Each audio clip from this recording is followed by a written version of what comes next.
मध्य प्रदेश में बारिश और ओलाबारी से किसानों की फसलों को हुए नुकसान और सर्वे को लेकर न्यूज 18 उर्दू के जरिए दिखाई गई खबर ने अपना असर दिखाया है। न्यूज 18 उर्दू की खबर के बाद हुकूमत ने मामले की संजीदगी को देखते हुए ओलाबारी से फसलों को हुए नुकसान का सर्वे 72 घंटे के अंदर करके रिपोर्ट पेश करने का अहकाम जारी किया है।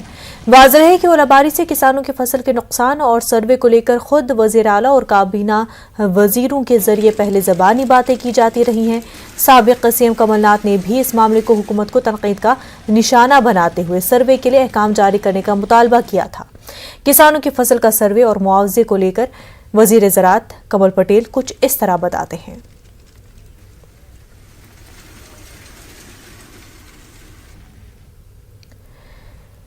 भोपाल से हमारे नुमाइंदे मेहताब आलम बराह रास्त हमारे साथ जुड़ चुके हैं। मेहताब आलम, न्यूज 18 उर्दू की खबर का असर हुआ, सर्वे के अहकाम जारी किए गए।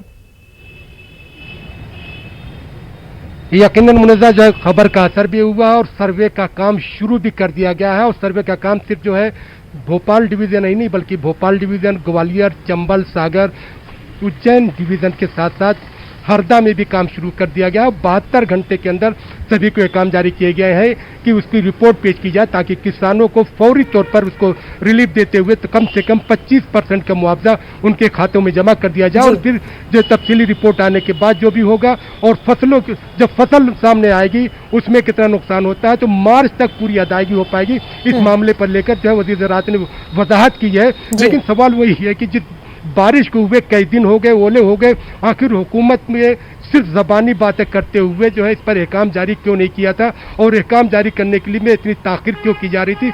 इस पर जो न्यूज़ 18 की खबर के बाद उन्होंने कहा इसमें क्योंकि कई एजेंसियां शामिल रहती हैं और इसमें न सिर्फ जो है कि कलेक्टर का मामला है बल्कि इसमें एग्रीकल्चर के भी मामला है और इसके साथ साथ जो है क्योंकि बीमा कंपनियां जो है वो भी शामिल रहती हैं। इसलिए तमाम पहलुओं को देखते हुए एक काम को जारी करने में ताख़ीर हुई। लेकिन 72 घंटे के अंदर जो है इस काम को पूरा कर लिया जाएगा और जो भी लोग इसके लिए होंगे उनको जो है मुआवजा मिलेगा।